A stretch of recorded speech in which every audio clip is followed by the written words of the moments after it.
স্বাধীনতার পর ভারতের রাজনীতির অন্যতম নাটকীয় দিন পার করেছে নয়াদিল্লি। প্রশ্ন ফাঁস ও শিক্ষার্থীদের উপর দমন পীড়নের অভিযোগে প্রধানমন্ত্রী নরেন্দ্র মোদীর বাসভবন ঘেরাও কর্মসূচিতে নেতৃত্ব দেন বিরোধী দলীয় নেতা রাহুল গান্ধী।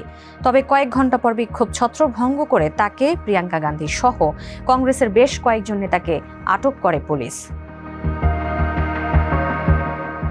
২০ জুলাই ককরোচ জনতা পার্টির পার্লামেন্ট অভিমুখে পদযাত্রার পর কেন্দ্রীয় সরকারের ওপর চাপ বাড়াতে ১১ জুলাই দুপুরে প্রধানমন্ত্রী মোদীর সরকারি বাসভবনের দিকে পদযাত্রা করেন কংগ্রেস সভাপতি মল্লিকার্জুন খাড়গে, রাহুল গান্ধী ও প্রিয়াঙ্কা গান্ধী সহ অনেক নেতাকর্মী। বিক্ষোভ চলাকালে নজিরবিহীনভাবে প্রধানমন্ত্রীর কার্যালয়ের প্রতিমন্ত্রী জিতেন্দ্র সিং ঘটনাস্থলে গিয়ে কথা বলেন রাহুল গান্ধীর সঙ্গে। তবে ফলপ্রসূ হয়নি আলোচনা। কয়েক ঘণ্টা পর বিক্ষোভকারীদের সরিয়ে দেয় পুলিশ, আটক করে রাহুল, প্রিয়াঙ্কা সহ অন্যদের।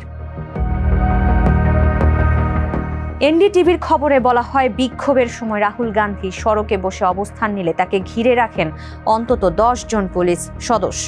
পরে জোর করে সরিয়ে নেওয়া হয় তাকে। এ সময় তার নাক থেকে রক্ত ঝরছিল।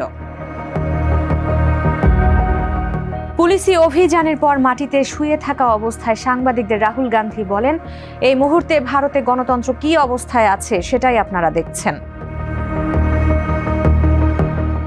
বিক্ষোভ ছত্রভঙ্গ হওয়ার আগে কংগ্রেস সূত্র জানিয়েছে, সারা রাত অবস্থান কর্মসূচি চালিয়ে যেতে চেয়েছিলেন রাহুল গান্ধী।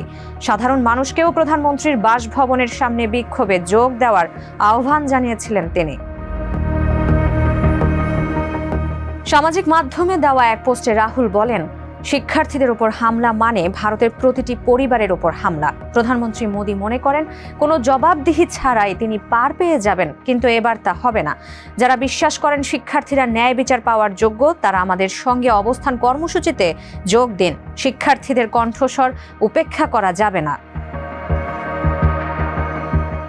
জিতেন্দ্র সিং এর সঙ্গে বৈঠকের পর কংগ্রেস জানায়, সরকার তাদের দাবিতে সাড়া না দেওয়ায় আলোচনা ব্যর্থ হয়েছে।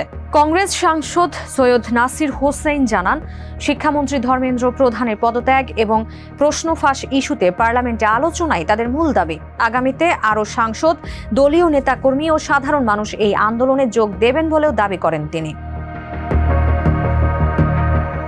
অন্যদিকে জিতেন্দ্র সিং দাবি করেন, প্রশ্ন ফাঁস ও নিট পরীক্ষা সংক্রান্ত সব বিষয়ে পার্লামেন্টে আলোচনায় রাজি হলে কংগ্রেস আন্দোলন প্রত্যাহার করবে বলে রাহুল গান্ধী তাকে আশ্বস্ত করেছিলেন।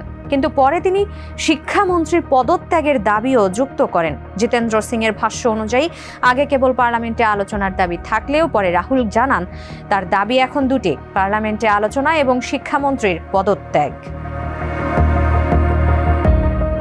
জিতেন্দ্র সিং এর এই বক্তব্য প্রকাশের কিছুক্ষণ পর সন্ধ্যা প্রায় ৬টা ৪০ মিনিটে বিক্ষোভকারীদের সরিয়ে দিতে অভিযান শুরু করে পুলিশ।